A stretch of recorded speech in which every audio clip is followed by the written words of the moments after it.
అందరికీ నమస్కారం. ఈరోజు కథ ప్రేమ ఎంత మధురం, ఎపిసోడ్ 237.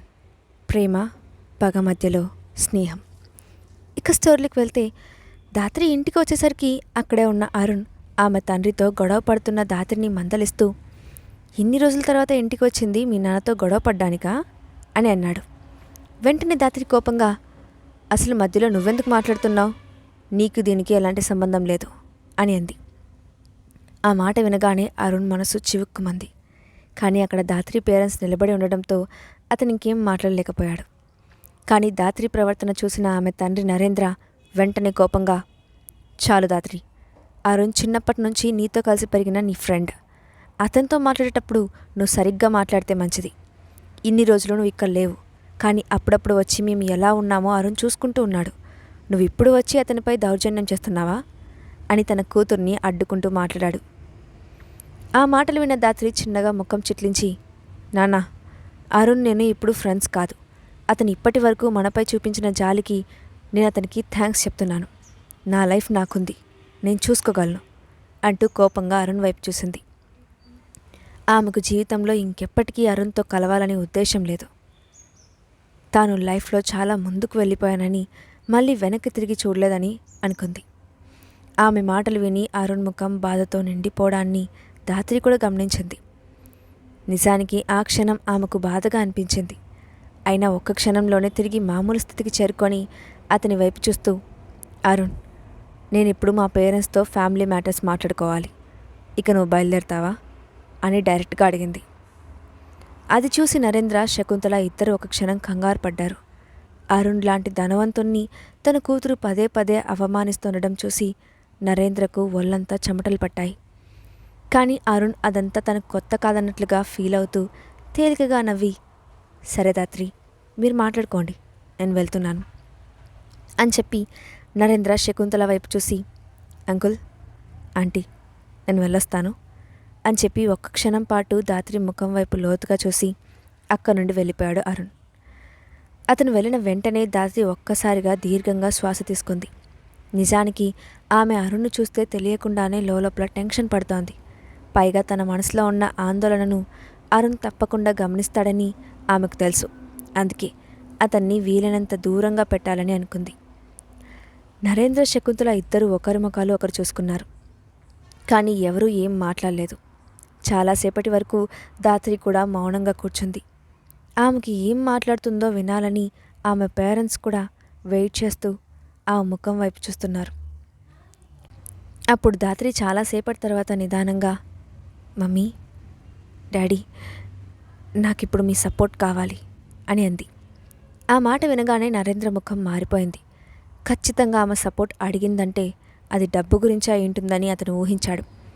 దాంతో అతను వెంటనే, నువ్వు తిరిగి వచ్చింది డబ్బు కోసమా అని అన్నాడు. శకుంతల కూడా ఆమె మాటలకు బాధపడి, దాత్రి, నీకేమైంది, అయినా ఇప్పుడు అంత హఠాత్తుగా డబ్బు అవసరం ఏమొచ్చింది అని అడిగింది. తన తల్లిదండ్రుల దగ్గర నుంచి ఆ ప్రశ్న వస్తుందని ముందే ఊహించిన దాత్రి అప్పటికే ఒక ప్లాన్తో రెడీ అయ్యి వచ్చింది. దాని ప్రకారం ఆమె మాట్లాడుతూ, మమ్మీ, డాడీ, నేను ఇప్పటికే ఒక డిసిషన్ తీసేసుకున్నాను. మీరు డబ్బు ఇస్తానంటే మంచిది, ఒకవేళ ఇవ్వలేదంటే నేను డైరెక్ట్గా కంపెనీ నుండి నా షేర్లను తీసేసుకుంటాను అని ధైర్యంగా చెప్పింది.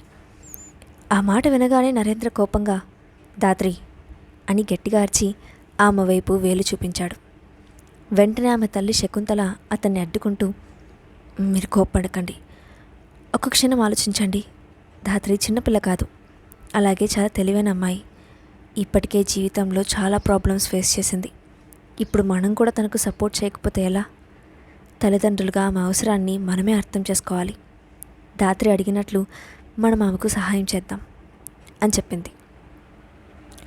తన భార్య మాటలతో కోపాన్ని కంట్రోల్ చేసుకున్న నరేంద్ర ఆమె వైపు చిరాగ్గా చూసి, నీ ఇష్టం వచ్చినట్లు చేసుకో. ఇప్పటికే అక్షయ్ నీతో పెళ్ళిని క్యాన్సిల్ చేసుకున్నాడు. ఇక నువ్వు సాధించేది ఏమీ లేదు. ఇలానే డబ్బంతా ఖర్చు చేసి చివరికి నడి రోడ్డు మీదకు వస్తావు అని ఆవేశంగా అన్నాడు. తన తండ్రి అక్షయ్ గురించి మాట్లాడడంతో దాత్రి ముఖం కోపంగా మారిపోయింది.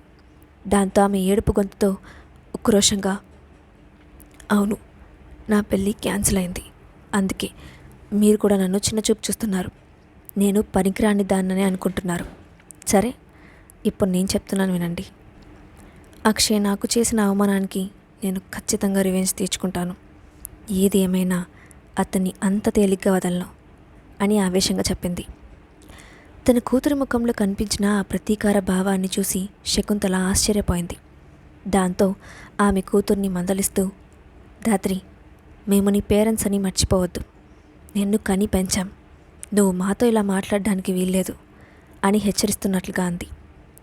దాంతో ధాత్రి వెంటనే అక్కడి నుంచి లేచి, సరే, ఇక నేను మీకు చెప్పేదేమీ లేదు. నాకు డబ్బు కావాలి, దానికి ఏర్పాటు చేయండి, లేదంటే ఏం చేయాలో నాకు తెలుసు అని చెప్పి అక్కడి నుంచి బయటకు వెళ్ళిపోయింది. కూతురి ప్రవర్తన చూసిన నరేంద్ర తన పిడికిలి బిగించి కోపాన్ని కంట్రోల్ చేసుకుంటూ ఉన్నాడు. శకుంతల కూడా ధాత్రి ప్రవర్తనకు షాక్ అయినట్లుగా నించుండిపోయింది. కాసేపటికి ఆమె కంటి నుండి కన్నీళ్లు ధారాగా ప్రవహించాయి. ధాత్రి ఆ ఇంటి నుంచి ఆవేశంగా బయటకు వచ్చి ఆ ఇంటి గేటు దాటిన తర్వాత ఇక తన భావోద్వేగాలని కంట్రోల్ చేసుకోలేకపోయింది. కారు దగ్గరకు వెళ్ళి ఒక్కసారిగా తన మనసులో ఉన్న బాధనంతా బయటకు పోయేలా పెద్దగా అరిచింది. తన తల్లిదండ్రులను బాధ పెట్టినందుకు ఆమెకు లోపల బాధగా ఉంది. కానీ ఇక ఆమె ఆ దారి నుండి వెనక్కి వెళ్ళదలుచుకోలేదు.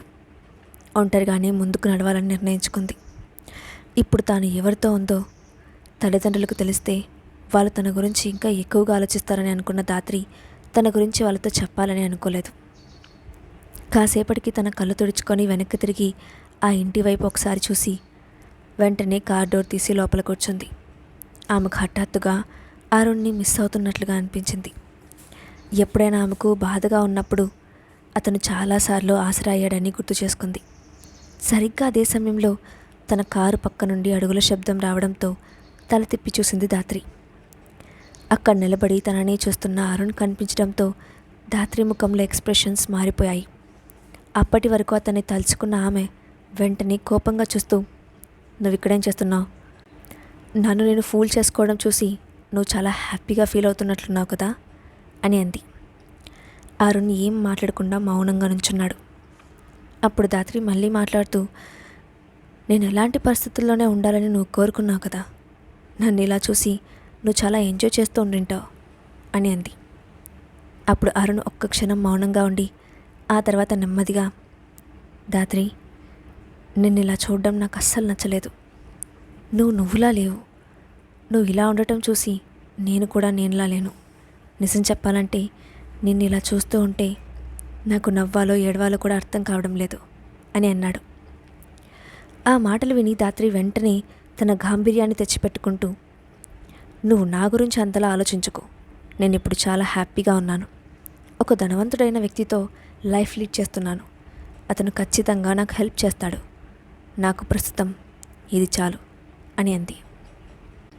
ఆ మాటలు విని ఆమెను చూస్తుంటే అరుణ్ కళ్ళల్లో సానుభూతి కనిపించింది. దాంతో అతను, ధాత్రి, నువ్వు ఈ మధ్య ఒక్కసారైనా నీ ముఖాన్ని అద్దంలో చూసుకున్నావో లేదో నాకు తెలియదు. ఒకసారి వెళ్ళి జాగ్రత్తగా నిన్ను నువ్వు చూసుకో.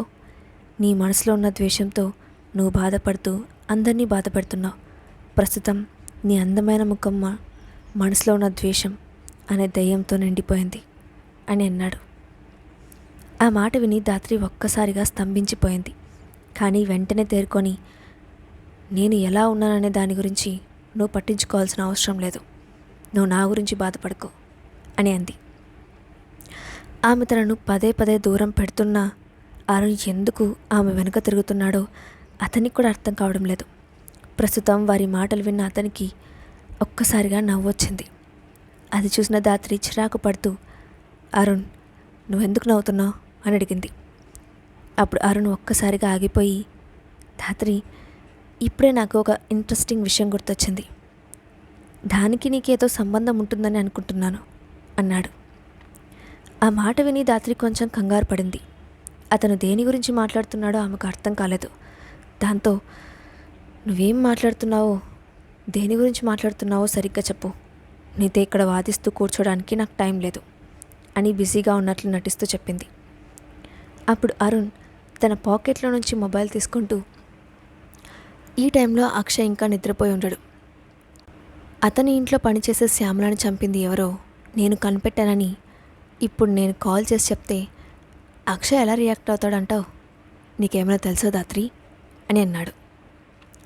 ఆ మాట వినగానే ధాత్రి కళ్ళల్లో భయం కనిపించింది. అది చూసిన అరుణ్, భయపడకు ధాత్రి, నేను జస్ట్ అడుగుతున్నాను అంతే, ఇంకేం లేదు అని అన్నాడు.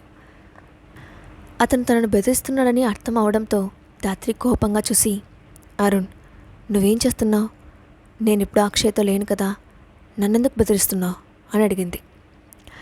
అరుణ్ తన మొబైల్ను అటు ఇటు తిప్పుతూ ఆడుకుంటున్నట్లుగా చేసి ఆమె వైపు చూసి చిన్నగా నవ్వి, మరేం చేయమంటావు ధాత్రి? ఒకవేళ నేను ఈ పని చేయకూడదు అని నువ్వు అనుకుంటే నువ్వు కొంచెమైనా సిన్సియర్గా ఉండాలి కదా అని అన్నాడు.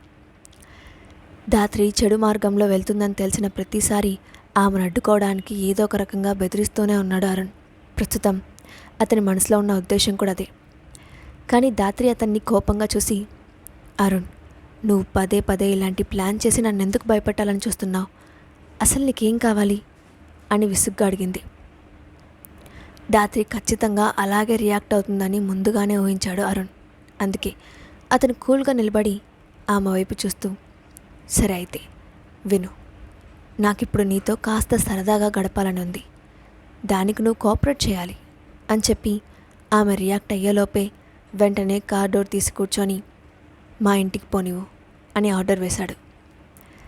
ధాత్రి అతన్ని విచిత్రంగా చూసి, కానీ ఇప్పుడు అతనితో నో చెప్పడానికి ఆమెకు మార్గం లేదు. దాంతో కార్ స్టార్ట్ చేసింది. దారి పొడవునా ఇద్దరూ మౌనంగానే ఉండిపోయారు. ఊరి చివరికి వచ్చేసరికి చుట్టూ చిమ్మచీకటి కనిపించింది. దాంతో ధాత్రి మనసులో ఏదో ఆలోచన మొదలైంది. ఇప్పుడు ఈ కారుకి ఏదైనా ఒక చిన్న యాక్సిడెంట్ అయ్యేలా చేస్తే కొన్ని రోజుల పాటు అరుణ్ నా జోలికి రాకుండా ఉంటాడు. నేను ప్రశాంతంగా ఉండొచ్చు. ప్రాణానికి ప్రమాదం లేకుండా ఒక చిన్న యాక్సిడెంట్ మాత్రమే చేస్తాను అని తనలో తానే ఆలోచించుకుంటూ యాక్సిడెంట్ ఎలా చేయాలని ప్లాన్ చేయడం మొదలుపెట్టింది. ఆమె పక్కనే ఉన్న అరుణ్ ధాత్రి ముఖంలో కదలాడుతున్న భావాలను వెంటనే గమనించాడు. నిజానికి ధాత్రి ప్లానింగ్స్ను అతను ముందే ఊహించగలిగాడు. దాంతో ఒక్కసారిగా పెద్దగా నవ్వాడు. సైలెంట్గా ఉన్న కారులో ఒక్కసారిగా అరుణ్ నవ్వు వినిపించడంతో ధాత్రి ఆశ్చర్యపోతూ స్టీరింగ్ను గట్టిగా పట్టుకొని, ఏమైంది, ఎందుకు నవ్వుతున్నావు అని అడిగింది. అప్పుడు అరుణ్ తన చేతిలో ఉన్న ఫోన్ చిన్నగా అటు ఇటు ఊపుతూ, ఇప్పుడు నాకేదైనా జరిగితే నా ఫోన్లో ఉన్న చివరి మెసేజ్ అక్షయ్కి వెళ్ళేలా సెట్ చేసి పెట్టేశాను. ఈ రోజుల్లో ఎలక్ట్రానిక్ డివైసెస్ చాలా హై టెక్నాలజీతో ఉన్నాయి కదా, ఇప్పుడు నాకేదైనా జరిగినా ఫోన్ స్విచ్ ఆఫ్ అయినా సరే నేను సెట్ చేసిన మెసేజ్కి ఫైనల్ కమాండ్ వెళ్ళిపోతుంది. నిజంగా నా ఫోన్లో ఉన్న ఈ ఫంక్షన్ నాకు మ్యాజికల్గా అనిపిస్తోంది ధాత్రి, నువ్వు ఎప్పుడైనా ట్రై చేసావా అని నటిస్తూ అడిగాడు. ఆ మాటలు వినగానే ధాత్రి ఒక్కసారిగా కారు బ్రేక్ వేసింది. దాంతో కారు కీచ్మంటు శబ్దంతో ఆగిపోయింది. అరుణ్ తన మనసులోని ఉద్దేశాన్ని ఎలా కనిపెట్టాడో ఆమెకు అర్థం కాలేదు. దాంతో ఆమె అరుణ్ వైపు షాక్ అవుతున్నట్లుగా చూసింది. అప్పుడు అరుణ్ ఏమీ తెలియనట్లుగా, ధాత్రి, ఏమైంది, ఎందుకు కారు ఆపేశావు అని అడిగాడు. దాంతో ధాత్రి వెంటనే సర్దుకొని, ఏం లేదు అంటూ మళ్ళీ వెంటనే కార్ స్టార్ట్ చేసి డ్రైవ్ చేసింది. అరుణ్ ఆమెను చూసి చిన్నగా నవ్వుకున్నాడు. కాసేపటి తర్వాత కారు అరుణ్ విల్లా ముందు ఆగింది. అప్పుడు ధాత్రి, ఇక నువ్వు దిగి వెళ్ళు అని అంది. అప్పుడు అరుణ్, అంత తొందర ఎందుకు ధాత్రి, వెళ్తానులే అంటూ మెల్లగా తన సీట్ బెల్ట్ తీసి కిందకు దిగి మళ్ళీ వెంటనే వెనక్కి తిరిగి ధాత్రి వైపు చూసి, ధాత్రి, నాకెందుకో నిన్ను మిస్ అవుతున్న ఫీలింగ్ చాలా ఎక్కువగా ఉంది. కాబట్టి నువ్వు ఈరోజు నైట్కి ఇక్కడే ఉండిపోవచ్చు కదా. నువ్వు ఉండిపోతావులే, నాకు తెలుసు, నేను అడిగితే నువ్వు కాదన్నావు కదా అని చిన్నగా నవ్వాడు. ఆ మాట విని ధాత్రి ముఖం పాలిపోయింది.